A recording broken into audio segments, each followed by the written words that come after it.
दोस्तों, आज के इस वीडियो में हम क्लास 9th मैथमेटिक्स के चैप्टर सर्कल पर चर्चा करने वाले हैं और इस चैप्टर में हम एक्सरसाइज 10.1 और 10.2 से जो रिलेटेड क्वेश्चन है उस पर भी चर्चा करेंगे।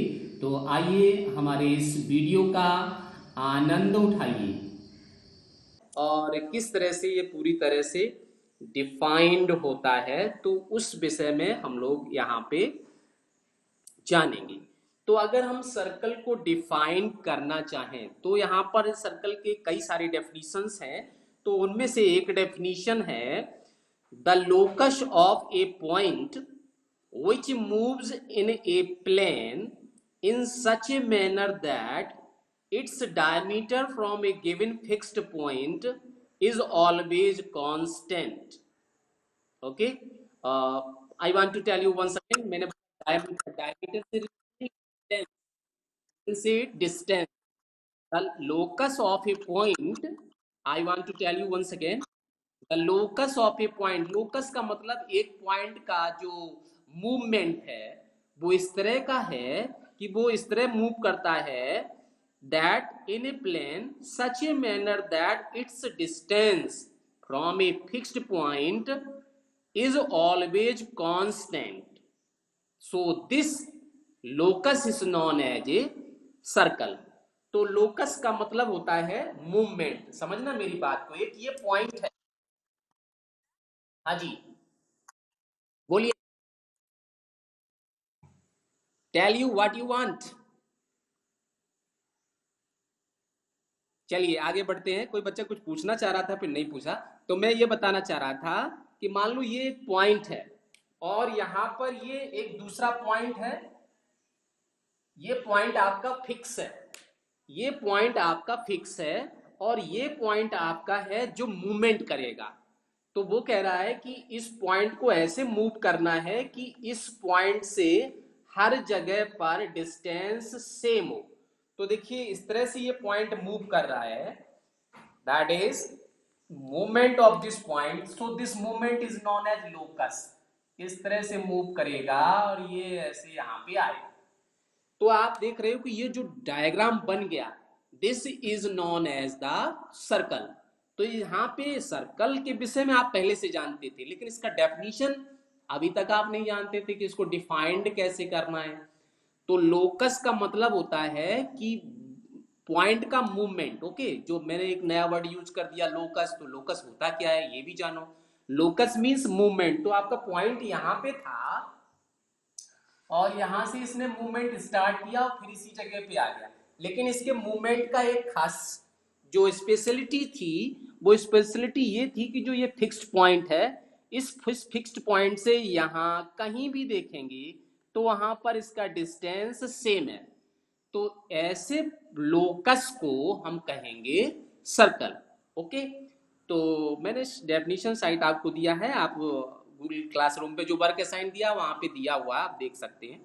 तो ये आपका हो गया definition of the circle. I want to tell you once again कि ये सर्कल को डिफाइन कैसे करना है।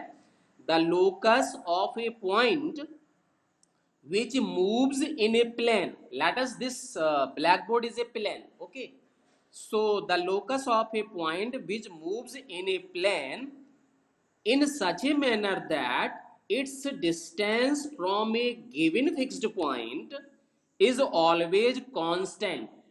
ये कभी घटना बढ़ना नहीं चाहिए। So this is known as circle, is known as is called circle. Okay, दूसरा इसका डिफाइंड डेफिनेशन ये भी है। अगर आप यहाँ पे थोड़ा कंफ्यूजन हो रहा है, कंफ्यूजन तो होने की संभावना नहीं है, दिस इज क्लियर, तो इसको दूसरे तरीके से भी डिफाइन कर सकते हैं। दूसरे तरीके से आप कैसे डिफाइन करेंगे? द कलेक्शन ऑफ पॉइंट, फिर से समझना second definition, the collection of point which are equidistant from a fixed point is called circle. तो ये और भी इजी डेफिनेशन है। द कलेक्शन ऑफ पॉइंट का मतलब, मेरी बात को समझना ध्यान से, मैंने बहुत सारे पॉइंट ये प्लेन पे ले लिए इस तरह से। ये बहुत सारे पॉइंट हैं, इनफाइनाइट, इनको आप काउंट नहीं कर पाएंगे।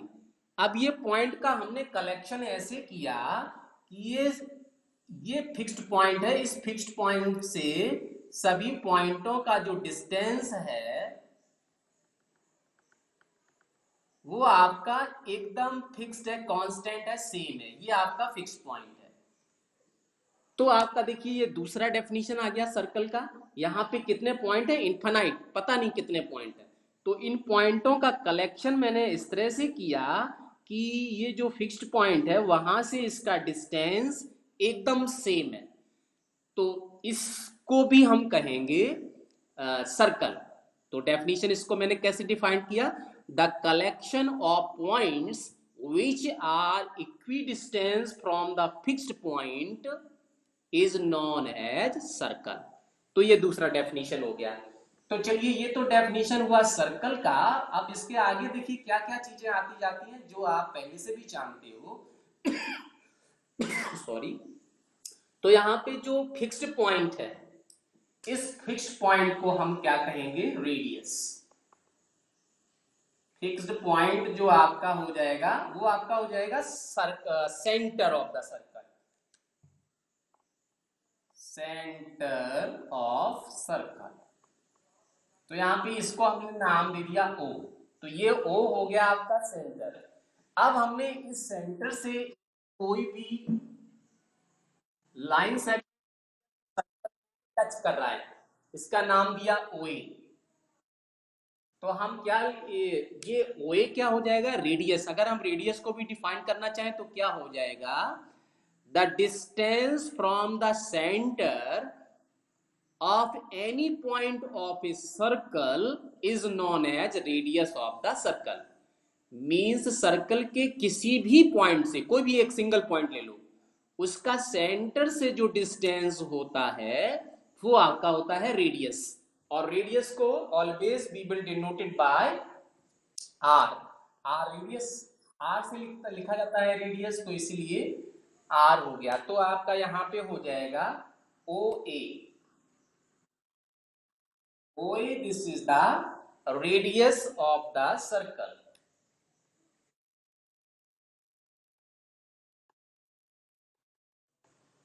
अगर हम क्या करेंगे, एक और इस रेडियस को एक्सटेंड कर देंगे जो ये दूसरे पॉइंट पे इंटरसेक्ट करेगा जाके, तो ये आपका हो जाएगा डायमीटर। तो आप इसे कैसे कहेंगे? A line segment which is passing through to the centre and intersect two points of a circle. यहां वन की जगह कितना आ जाएंगे? 2 points of a circle. Then that line segment is known as diameter. तो यहां पे हमने यहां लिखा कि जो लाइन सेगमेंट आया ए बी, तो ए बी को हम कहेंगे डायमीटर। तो यहाँ पे ये सारी चीजें आप जानते हो अच्छे से, पहले से ही जानते हो, पिछले क्लास में पढ़ा जा चुका है, लेकिन इसको डिफाइन कैसे करना है ये नहीं जानते हो। तो उसी को सीखना है, क्योंकि यहाँ पे सर्कल के विषय में हर चीज जाननी है, हम सर्कल चैप्टर ही पढ़ रहे हैं। तो यहाँ पे इसका डेफिनेशन डायमीटर का हो जाएगा a line segment which is passing through to the centre and intersect 2 points of a circle is known as diameter of the circle।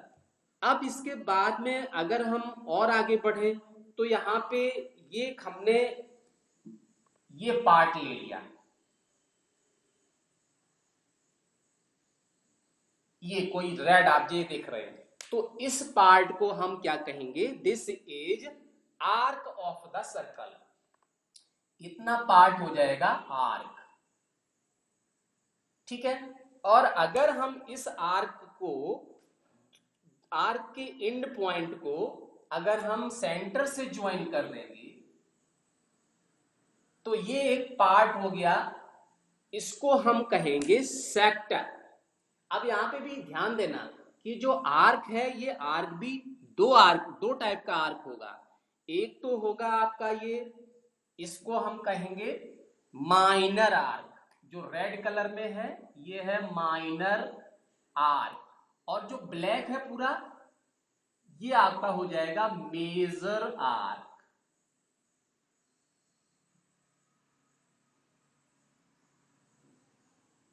तो जो छोटा आर्क है यहाँ पे सर्कल में, आर्क दो पार्ट में डिवाइड हो गया, one is red and the second is black. तो रेड पार्ट को हम कहेंगे माइनर आर्क, और जो ब्लैक पार्ट है उसको हम कहेंगे मेजर आर्क। तो आर्क के बाद हम पढ़ रहे थे आगे, जो ये पार्ट आ गया, जो ये रीजन आ गया, इस रीजन को हम कहेंगे sector. This is known as sector. तो इस सेक्टर में आप देखिएगा कि सेक्टर भी दो पार्ट्स में डिवाइड हुआ है।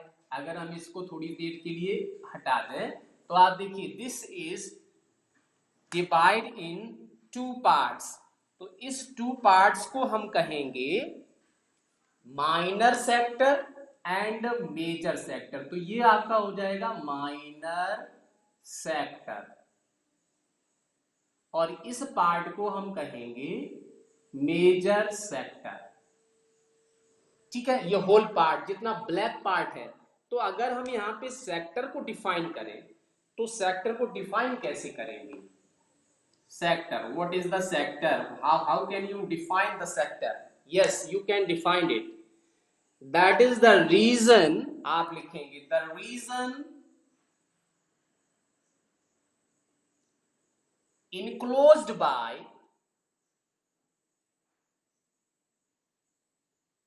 enclosed की जगह आप बाउंडेड भी लिख सकते हैं। enclosed by arc and radii of circle, radii of same circle is called sector of the circle।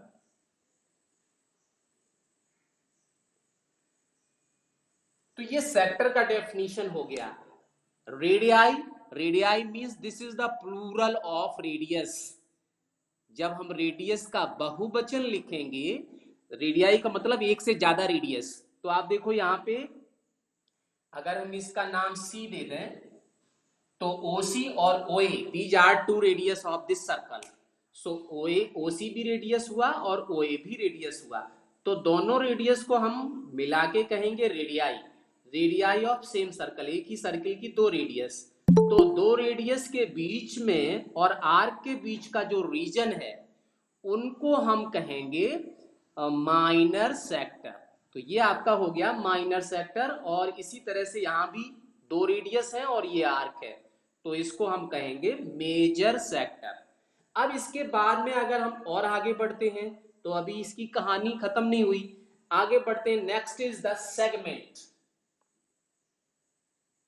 What is the segment of the circle? तो सेगमेंट क्या होता है उसके विषय में भी अब हम समझेंगे। तो सेगमेंट के लिए हमने क्या किया कि आपका एक सर्कल है और उस सर्कल में जो एक लाइन सेगमेंट ड्रॉ किया, ये आपका सेंटर है, और इस लाइन सेगमेंट में हमने ये लाइन सेगमेंट ड्रॉ किया जो सेंटर से पास नहीं हो रहा है। तो इसको हम कहेंगे कॉर्ड ऑफ द सर्कल। ये कॉर्ड हो गया, ये कहीं भी ड्रॉ किया जा सकता है, ये जरूरी नहीं आप यहीं पे ड्रॉ करें। तो ये हुआ कॉर्ड। अब इसके बाद में ये जब कॉर्ड हुआ तो ये जो रेड पार्ट मैंने इंडिकेट किया है, this is red part is known as segment.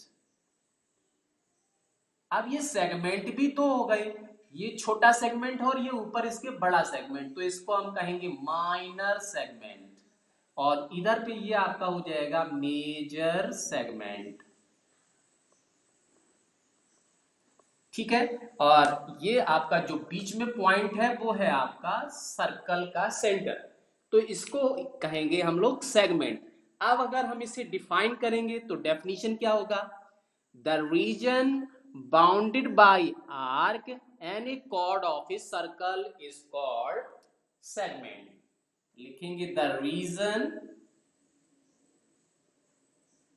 Enclose या बाउंडेड एक ही बात है, enclosed by the arc and a chord of a circle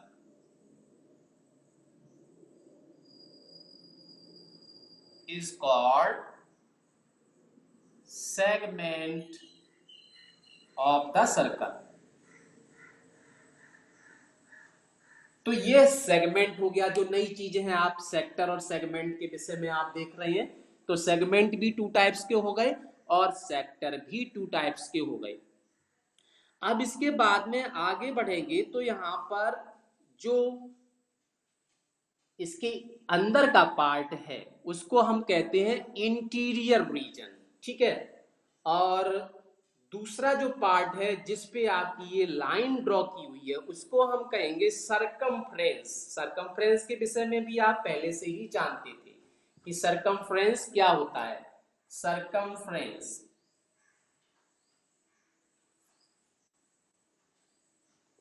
ठीक है। तो सरकमफ्रेंस का यहाँ पे फॉर्मूला होता है 2πr, ठीक है। तो यहां से ये फॉर्मूला आपका आएगा सरकमफ्रेंस का। इसका जो रिलेशन होता है वो होता है आपका पाई, ऐसे लिखा जाता है pi equal to circumference divide by diameter of the circle. तो फिर उसको क्रॉस मल्टीप्लीकेशन से ये फॉर्मूला निकाल लिया जाता है circumference equal to 2πr। Okay, तो यहाँ पे ये सरकमफ्रेंस हम इस बाउंड्री को कहते हैं। The total length of the boundary of the circle is known as circumference. तो इसको हम सरकमफ्रेंस को इस तरह से डिफाइन भी कर सकते हैं। तो मैं आपको बताना ये चाह रहा था कि यहाँ पे जो सर्कल है वो कितने पार्ट्स में डिवाइड होता है। This circle means all circle are divided in 3 parts. वो 3 पार्ट्स आपके कौन कौन से होते हैं उसके विषय में हमें जानना है, ठीक है। तो ये क्वेश्चन भी आपसे पूछा जाता है, how many region a circle divided. Okay, तो आप देखेंगे यहाँ पे ये जो है आपका है सरकमफ्रेंस, ये है सेंटर हो गया इंटीरियर रीजन, ठीक है। और ये आपका हुआ सेकेंड सरकमफ्रेंस। और थर्ड वन ये आप जो बाहर देख रहे हैं प्लेन में, ये है एक्सटीरियर रीजन।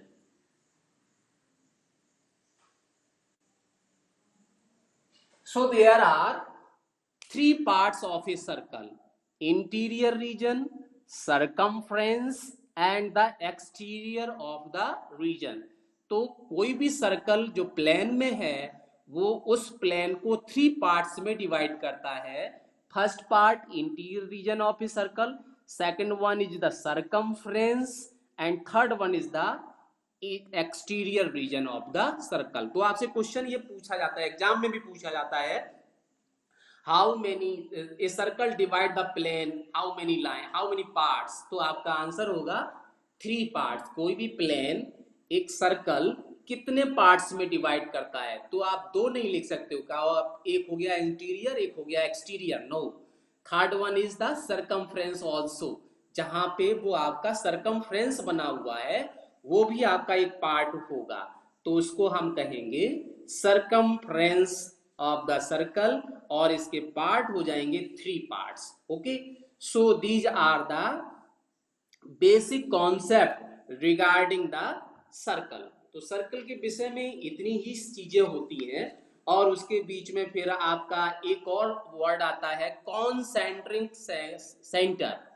कॉन्सेंट्रिक सेंटर का मतलब ये होता है, आप इसे भी समझ लें कि ये आपका एक सर्कल सेंटर है, पॉइंट है, और यहां से मैंने एक सर्कल ड्रॉ किया और फिर इसी सेंटर को लेकर एक और सर्कल ड्रॉ कर दिया। इससे बड़ा भी कर सकते हैं और भी बड़ा कर सकते हैं। और तो एक ही सेंटर से मैंने 2 सर्कल ड्रॉ किए, तो इस सेंटर को हम आप कहेंगे कॉन्सेंट्रिक सेंटर। और भी एक और सर्कल ड्रॉ किए, कितने भी सर्कल ड्रॉ किए जा सकते हैं, लेकिन अगर हमने उन सभी का सेंटर एक ही लिया है तो उस सेंटर को हम कहेंगे कॉन्सेंट्रिक सेंटर। आपकी ये अभी क्वेश्चन में भी आएगा कि कॉन्सेंट्रिक सेंटर है उस सर्कल का। तो इसका मतलब है कि एक ही सर्कल को एक ही सेंटर से लेके आपको 2 या 3 सर्कल ड्रॉ करने पड़ेंगे, ठीक है। So dear, this is the basic concept regarding the circle. Now moving for next exercise here 10.1. So this exercise just based on the basic concept, and there is only 2 questions in this exercise. So what to do? How can you reply the answer? तो मैं एक एक करके पढ़ रहा हूँ और आपको ओरल ही आंसर को समझते चलना है। तो यहाँ पे first part in the blanks.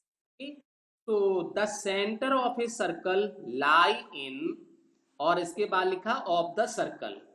तो जो सेंटर है वो सर्कल के कहाँ पे लाई करता है? तो आपको मैंने अभी 3 पार्ट्स बताए थे, इंटीरियर, सरकमफ्रेंस और एक्सटीरियर। तो इनमें से कोई एक आंसर होगा। तो सेंटर कहाँ पर रहता है? इंटीरियर रीजन में। तो आपका आंसर होगा इंटीरियर ऑफ द सर्कल। फिर अगला क्वेश्चन है, a point whose distance from the centre of a circle is greater than its radius lies in, और इसके बाद फिल इन द ब्लैंक्स खाली पड़ा हुआ है ऑफ द सर्कल। तो यहाँ पे भरना है।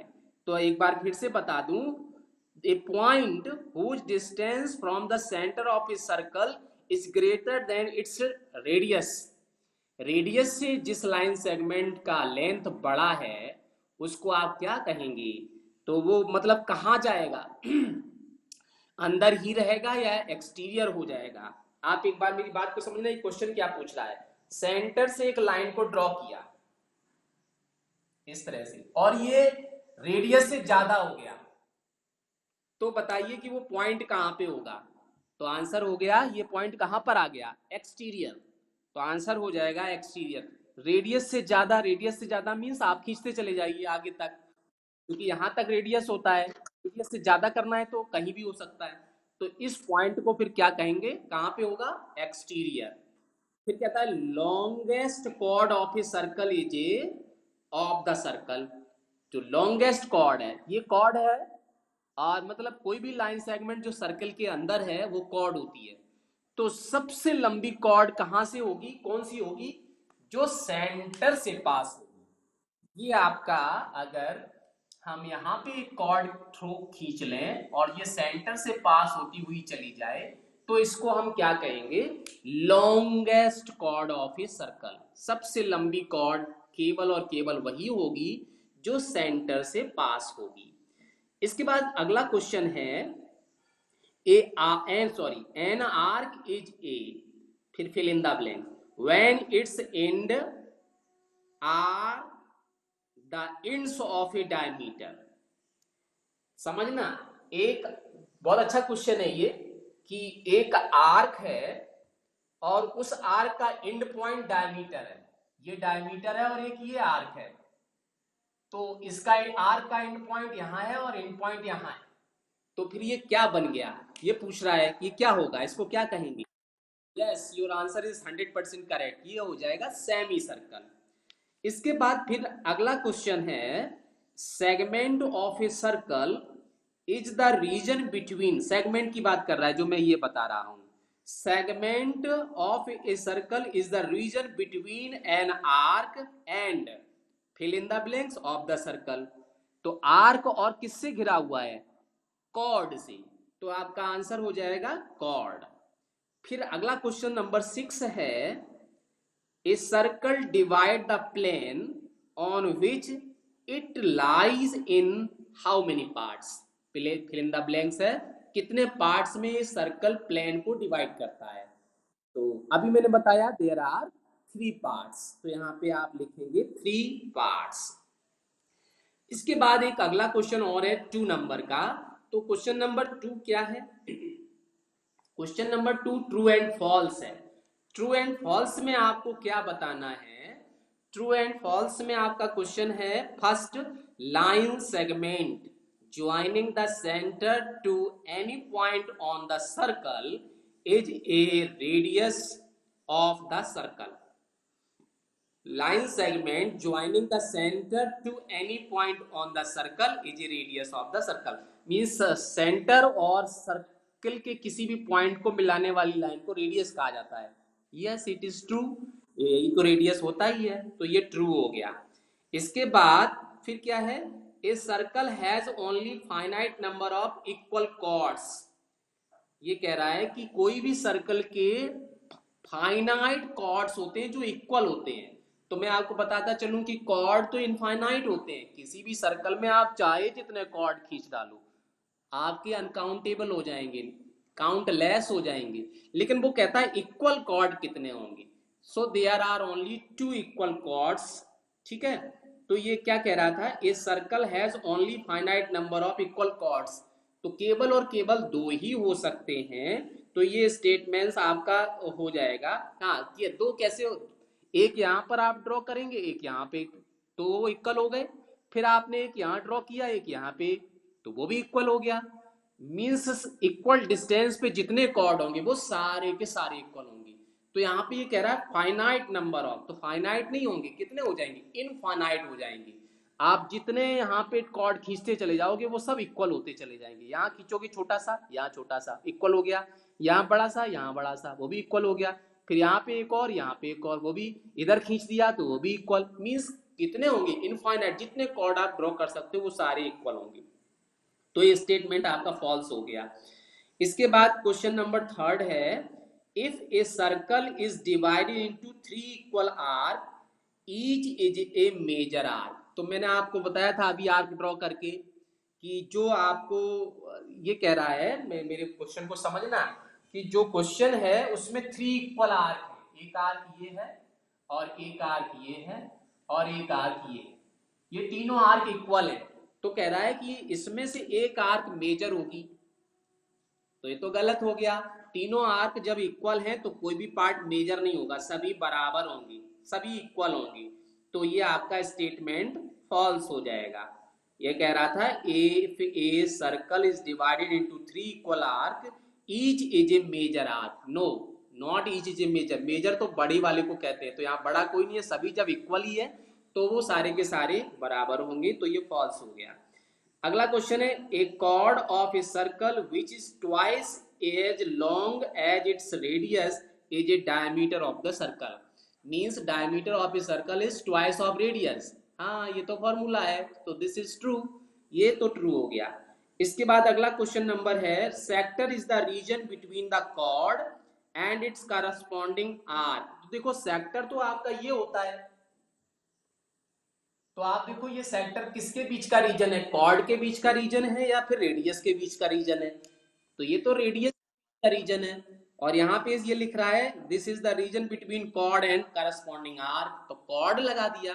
तो कॉर्ड के लिए तो सेक्टर नहीं होता है, सेगमेंट होता है। तो ये स्टेटमेंट फॉल्स हो गया। अगला लास्ट क्वेश्चन है, a circle is a plane figure. Yes, तो सर्कल तो प्लेन ही है। आप देखो कितने आप सर्कल अच्छे से खींच सकते हो, प्लेन में खींचोगे और अच्छा सा सिंपल सा फिगर खींचोगे। तो yes it is a plane figure. Exercise 10.1 में फर्स्ट क्वेश्चन है आपका, fill in the blanks, and the part number first is the centre of a circle lies in of the circle, that is interior और exterior. So you will fill here interior. Okay, so interior is the answer of this question. Now question number 2 is a point whose distance from the center of a circle is greater than its radius lies in of the circle. So exterior or interior, you will fill here exterior, because if you extend the radius then that point will be go just outside of the circle, so it will be exterior. After that, next question, the longest chord of his circle is a diameter of the circle. Yes, you will fill here diameter, because there are infinite number of chords in a circle, but the longest chord which is passing through to the center, so it is known as diameter. Now the part number 4, an arc is a when its ends are the ends of a diameter. So it means this is a semicircle. in semicircle you can see that the end points just lies on the diameter. Okay, so the answer of this question is semicircle. Now next part of this question, that is part number 5. Segment of a circle is the region between an arc and chord of the circle, because the region segment is bounded by the chord and its arc. Okay, so now moving for next question. A circle divide the plane on which it lies in a plane that is 3 parts. One part is interior, second part is exterior, and third part is a circle also. Okay, so there are 3 parts. Now moving for next question number 2. So this is just based on true and false. So now question number first. Line segment joining the center to any point on the circle is a radius of the circle. Yes, it is true. And the next question number second. A circle has only finite number of equal chords. Yes, this is false, because there are infinite number of chords in a circle. Now next question. If a circle is divided into 3 equal arcs, each is a major arc. No, this is false, because if arcs are equal, then there is no any major arc. Okay, because all are equal, so this is always equal. No major, no minor. So this statement is false. Now next question. A chord of a circle which is twice as long as its radius, it is a diameter of the circle. Yes, it is 2, because diameter equal to 2 into radius. After that, next question. A sector is the region between the chord and its corresponding arc. No, this is false. The sector is always bounded by the radii of the circle and its arc. So this is false statement. Now dear, next last part of this question. A circle is a plane figure. Yes, this is a correct statement, because you will draw a circle in a plane, and this is also a plane figure. So friends,